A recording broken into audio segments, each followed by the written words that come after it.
Persons listening to this show should experience varying degrees of euphoria and might radiate a warm glow of truth from their entire being.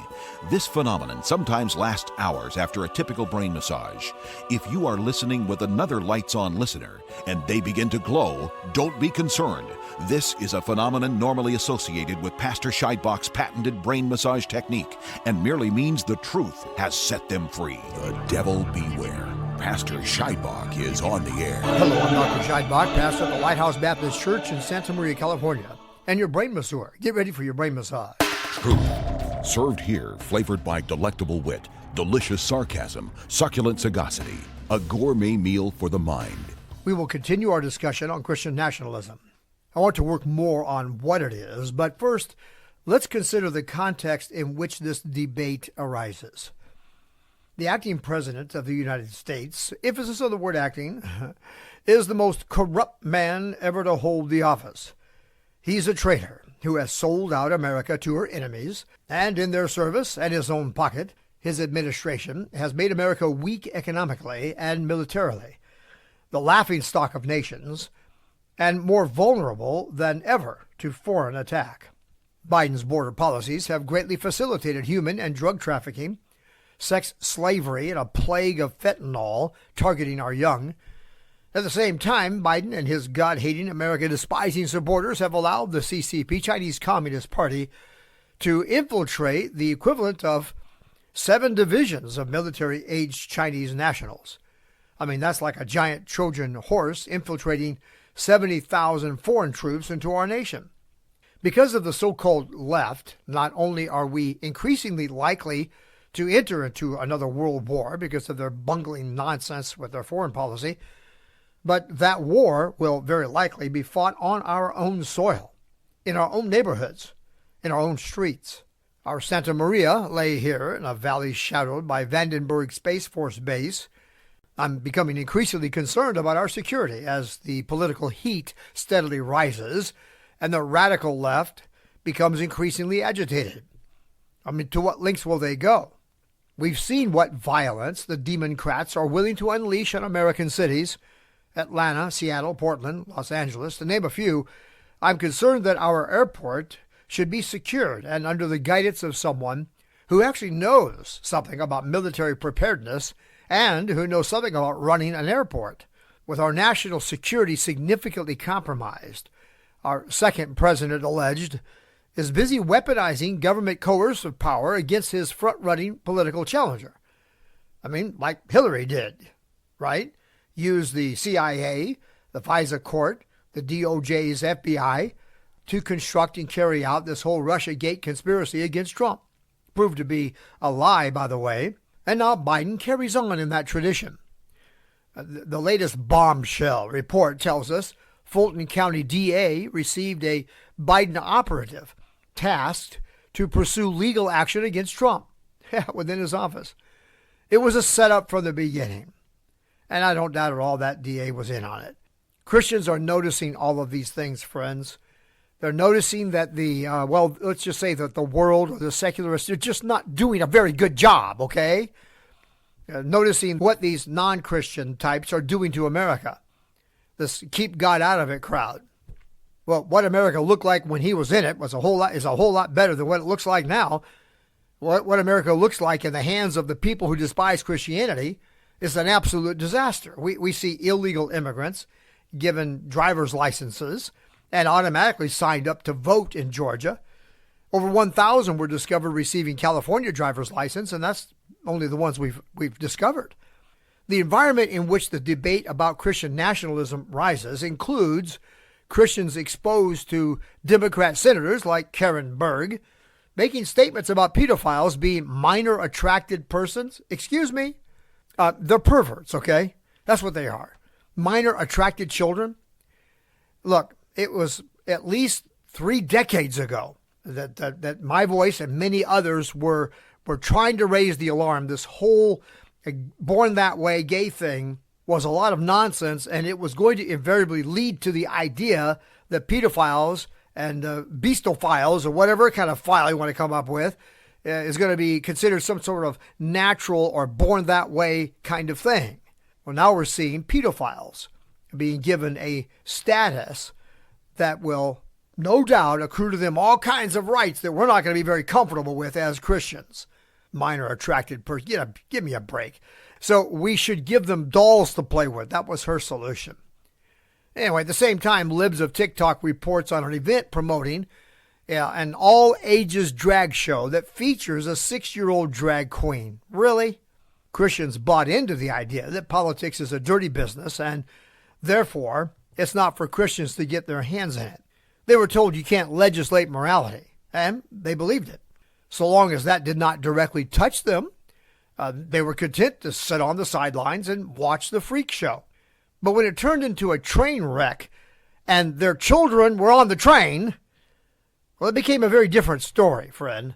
Now we find the same people who told us you can't legislate morality are mandating their immorality on all the rest of us. They're making laws that require us to participate in their Looney Tune nonsense about genders. And we are personally affected by their economic and social policies also. Our children are in danger, and the wicked will not live peacefully with us. They pressed us to live and let live, right? So we did. The general Christian disposition is amenable to that. And now that they have control, they won't. Now Christians are arrested for praying outside abortion clinics and forced out of public chambers during meetings just for reading the Bible. They're called domestic terrorists. And whites are accused of being racist simply because of the color of their skin. While Christians of color, and whatever that's supposed to mean, by the way. I remember when if you called someone colored, you were being racist, right?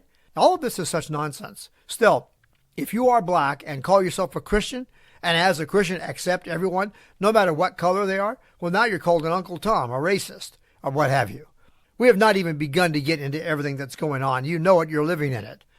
This is the pot in which Christian nationalism, the Christian nationalism stew is being cooked. Because this stuff that's going on is causing Christians to think they're being pushed out of society, ostracized, and targeted. Christians who support Trump are listening when Biden tries to paint them as white supremacists and domestic terrorists. You got to be kidding me. We're all watching the DOJ and liberal courts do the double standard thing, two-tier justice system that's been established in our country. And we're smart enough to see that they're destroying the Constitution, wiping their feet on virtually every right our founders sacrificed to support, and so many of our soldiers died to uphold. Now, we've heard that journal from Politico say, aghast, what defines a Christian nationalist is they believe their rights come from God and not from government or any human authority. Probably every Christian who heard that was shocked and said, well, yeah, isn't that what the Declaration of Independence says? And isn't that the essential principle of government? Of, by, and for the people? Look, here's what I'm saying. Christians actually were willing to accept the proposition of live and let live. We don't relish getting into anybody's or everybody's business, and there is considerable ambivalence about how far we take our unique Christian values and beliefs and impose them on others through the construction of laws that are universally imposed. But the generally shared values of life, liberty, and personal ownership of our labor and property, these things are common to all humanity, and issues of the natural order that arise from nature as God created it. To deny these things to us is to cross a line, and it has wakened Christians to realize they cannot stay out of politics. They can't stay out of politics because politics won't stay out of their lives and will necessarily encroach upon their rights inherent in nature and endowed to them by nature's God. And the bottom line, we let you guys take over the government. We literally did that. We just backed out and let you have it. And now you've used it to take away our fundamental rights. Right? Christians gave you or acknowledged in you the right of free speech, and you've turned around and taken it and come to a place where you're taking ours away. What in the world's going on here? Well, I'll tell you something. You picked a fight, and you're going to get it. You're going to get the fight you picked. And when I say Christians ought to rule the world, it's precisely because when they do, your natural rights are secured. They don't tell you how to think, what you can or cannot say. That's that old Inquisition Catholic garbage. That's not American Christian values. The Christians here in America are the ones who came up with this whole Constitution and its amendments in the first place. Remember? It was Christians who brought all this together. The separation of powers thing. All of it's rooted in Christian doctrine. I'm going to be preaching a series titled The Bible and the Bill of Rights in July. Try to join us for those messages. When Christians were involved in politics, we had a solid system of checks and balances and a commonly held set of shared values that united us. Since Christians became convinced they had nothing to say about politics, which was a foolish thing, I mean, how smart it is to take light out of one of the most potentially dark places in society. But I've spoken to that often. But Christians in the main became convinced they had nothing to say about politics and should butt out. For reasons too complicated to attempt here to relate, we did. But now, look what a mess we're in. I mean, the adults need to come back into the room here and put order to these children that are tearing up the entire household. The belief that it all belongs to Satan and we need to, quote, wait our turn, which would come when Jesus comes. That's partly the reason we've gotten into the place where this once Christian nation, and by the way, even Obama admitted at least that we were once a Christian nation. But now this once Christian nation has become openly hostile to Christianity. Something's wrong here. We're going to fix it. Look, my friend, many who call themselves Christians aren't. And many who are only too willing to go along to get along. They think Christianity is supposed to be nice, friendly, non-judgmental. And that's it. Well, yeah, but that's not all. Their role is to be supportive and kind. Okay. They see their role in the world as representing Jesus. Got it. But what they don't understand is what Jesus they represent. They're not representing the Jesus of the Bible. And more on that when we get deeper into this. So now, if we Christians object to killing babies in the womb, we're called mean-spirited and unkind.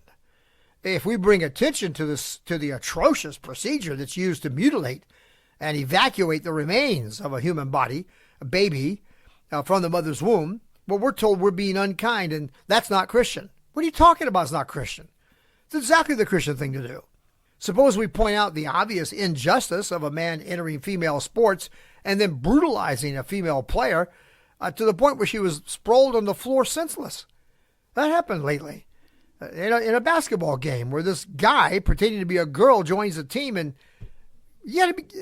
somebody's got to wake up here and get these children under control. In that case, we're unkind. We are homophobic or transphobic or whatever and mean because we're not considering the feelings of the man who pretends to be a woman. What about the feelings of... Well, that doesn't even need to be said. It's so obvious. Christians are almost daily treated as some nonsense coming from that confused man who calls himself Rachel Levine and serves as Biden's Secretary of Health, who lately said children suffering gender dysphoria, and that's what it is, a condition aggressively encouraged, by the way, by many of their adult authority figures these days. Well, Levine, whatever his name is, comes out and says these children need to be taken from the homes of their parents and placed in homes where their gender identity will be affirmed, where their sickness will be encouraged. We've seen what happens when you remove God from government, and it's not pretty. It's a disaster. Besides, when we remove God from government, invariably, the government turns around and begins to remove God from the governed. Government does not like competition. It will brook no authority greater than itself. Government without God became God. No government can be allowed to take God's place in our lives. And that's why Christian nationalism began to form. Now, what form will it take? Hold on to the break. I'll be right back.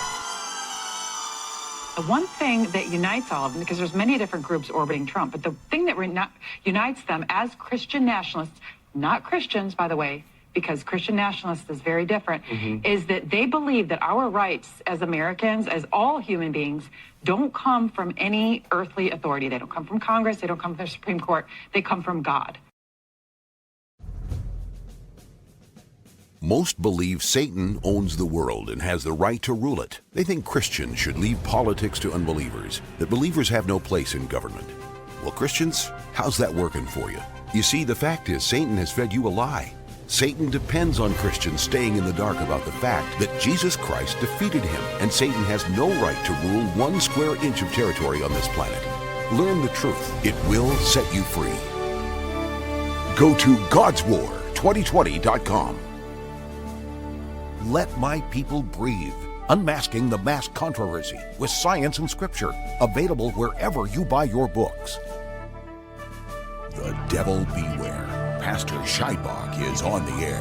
Hello and welcome back. I'm Dr. Scheidbach, pastor at the Lighthouse, your brain masseur, and Paul Revere's lantern lighter, lighting the lamps of the church belfry arch, singling the enemies on the march, an enemy that would steal from us our liberties. I got a whole bunch of selected links to articles on Christian nationalism for you in my show notes today. Those of you who subscribe, it's still free by the way, will receive a link after each post that takes you directly to our website where you have access to all of our shows and all of my notes. Michelle Goldberg is an opinion columnist for the New York Times. She wrote, "Whose version of Christian nationalism will win in 2024? Sounds like she's pretty well thrown in the towel on that, right? She sees two sorts of Christian nationalism. One she describes as the elite doctrinaire variety. She says this elite version is represented by DeSantis. Michelle wrote this in 2023 before DeSantis dropped from the race. And the other sort is the, quote, violently messianic version embodied by Flynn and Trump, end quote. Well, that's General Flynn, by the way, who once served in the Trump administration as National Security Advisor. How does Michelle define a violently messianic version? Well, it does not refer to rioters in the streets, burning buildings, or throwing Molotov cocktails into police cars. I'm going to guess that to Michelle, that was and would be a mostly peaceful demonstration, right? Yeah, it depends on who's doing it. What constitutes violence to her is really amounts to radical support for Trump.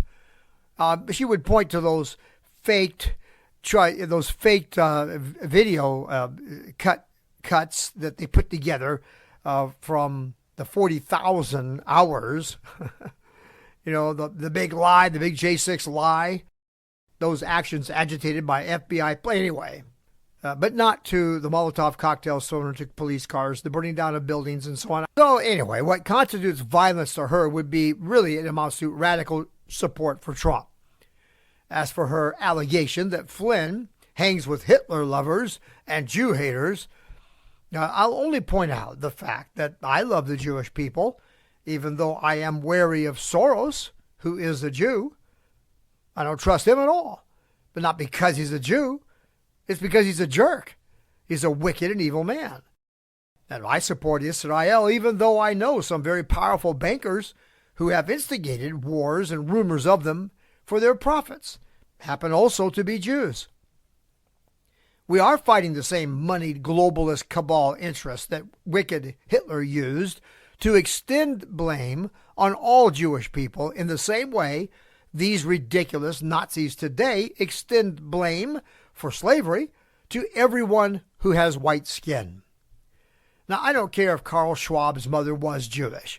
There are rumors that she was. The fact that I love the Jews plays no role at all in my opinion of that odious man who, in his thick German accent, tells us, "You will own nothing and be happy."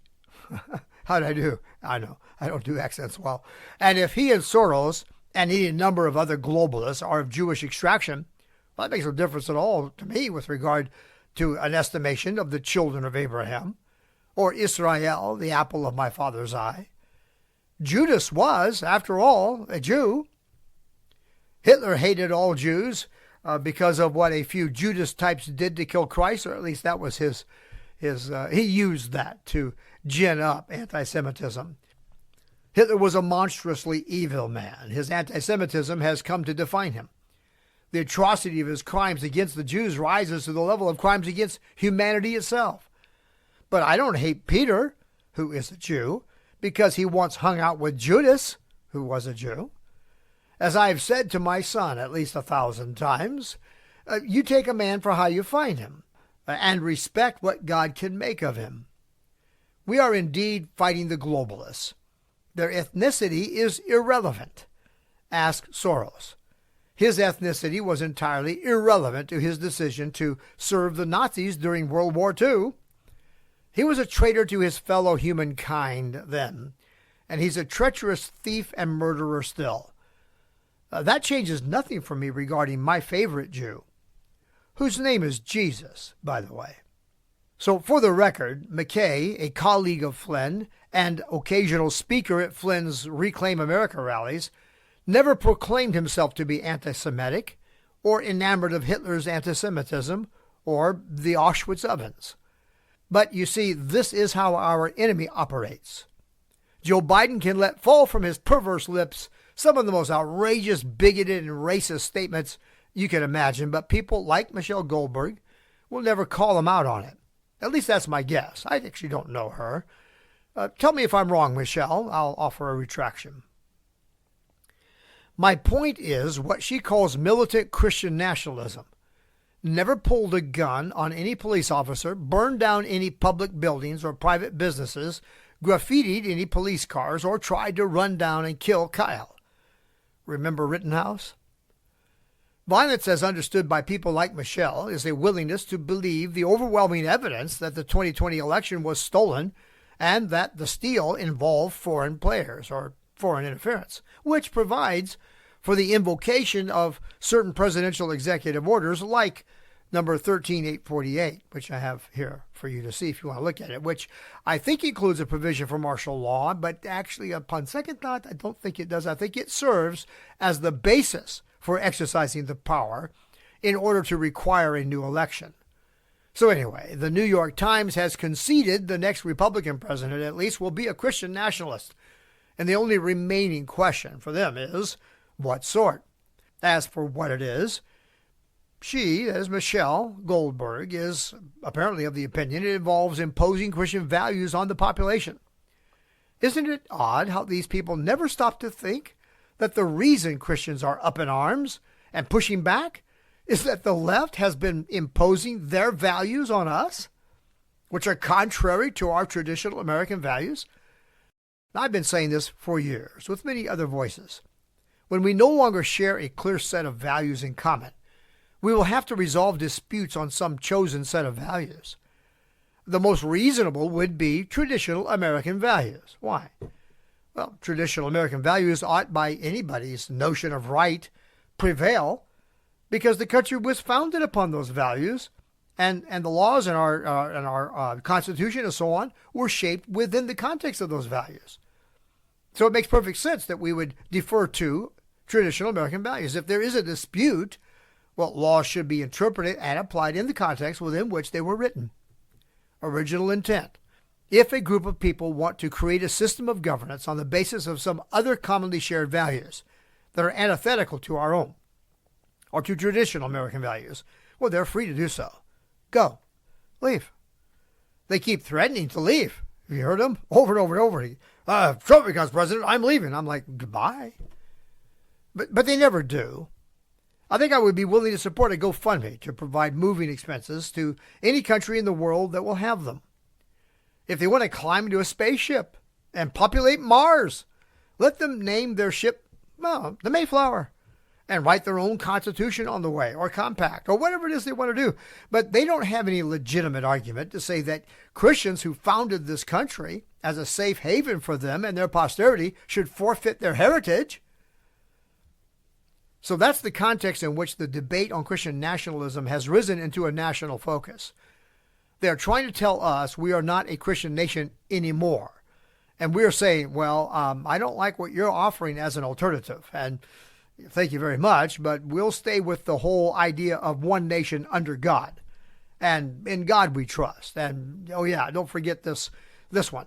All men are created equal and endowed by their Creator with certain inalienable rights. How about we keep that? And I think we'll keep the whole innocent until proven guilty thing. What do you say? Does it sound like a good one to keep? Is that a keeper? They're not keeping it. I think we should keep it. And let's see. Everyone equal before the law. Wouldn't that be a good one? Biden, Hunter, Trump. Wouldn't that be a good one to keep? I think we'll keep the Constitution too, by the way. I mean, that whole three branches thing, check and balances, I think it worked pretty good till you guys started destroying it. I think we're sort of like that when it's honored by people who believe in something called truth and actually live in the real world and don't pretend there are 120 genders and nonsense like that. Put anything in the hands of wicked people, and don't be surprised when you get wicked results, or when they pervert it to wickedness. It's really that simple.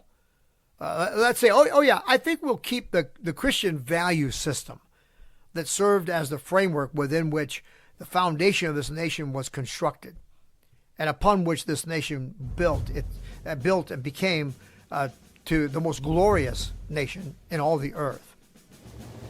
Okay, so as for me and my house, we will stay with truth, justice, and the American way. The American way of our founding. Saturday night, I'll see you live on the Brain Massage Show. Brain Massage Live. I go on at 8 p.m. You can catch me on Rumble. I've lit the lamps of the Church Belfry Arch. You let me know you see they're on. Email me by going to our website, brainmassage.net. brainmassage.net. Please find the contact button and send me an email. You can leave a message for me on our listener response hotline. Dial 805-314-2114. God bless you, my dear friends. God bless America. God help us save California. And I'll see you in church. God's War: Why Christians Should Rule the World. A shocking statement to many, but our founders didn't think so. John Jay believed Christians should prefer believers to rule our nation, because Jesus is the King, and all mankind are subject to his crown. Our founding fathers understood this and acknowledged Christ as King. Satan once boasted all the kingdoms of the world were his, but no longer, because when Jesus died on the cross, he broke the power of Satan over this world and cast the prince of this world out. When Jesus rose from the grave, he declared, "All power is given unto me in heaven and in earth." Jesus sent his Spirit into the world, and where the Spirit of the Lord is, there is liberty. But where the spirit of Antichrist is, there is tyranny. The Spirit of Jesus Christ is greater than the spirit of Antichrist. Now you can learn how to unleash the power of Christ into the world to defeat the spirit of Antichrist. Learn how you can defend liberty through the authority of Jesus Christ. Get God's War: Why Christians Should Rule the World today. www.godswar2020.com. Go to godswar2020.com.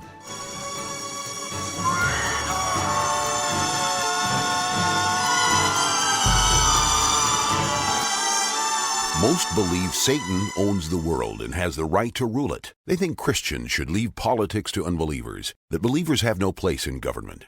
Well, Christians, how's that working for you? You see, the fact is Satan has fed you a lie. Satan depends on Christians staying in the dark about the fact that Jesus Christ defeated him, and Satan has no right to rule 1 square inch of territory on this planet. Learn the truth. It will set you free. Satan wants you to believe the world belongs to him, and that you, Christian, have no say and no place in it. But the secret is out. Jesus is King, and all mankind are his subjects. Satan has no right to rule an inch of territory in the earth. Learn how to claim the earth for Jesus Christ. Get God's War. Go to godswar2020.com. Satan wants you to believe the world belongs to him, and that you, Christian, have no say and no place in it. But the secret is out. Jesus is King, and all mankind are his subjects. Satan has no right to rule an inch of territory in the earth. Learn how to claim the earth for Jesus Christ. Get God's War: Why Christians Should Rule the World. Go to godswar2020.com. Call 805-314-2114. Your next brain massage is scheduled for Saturday at 12 noon and Sunday at 7 a.m.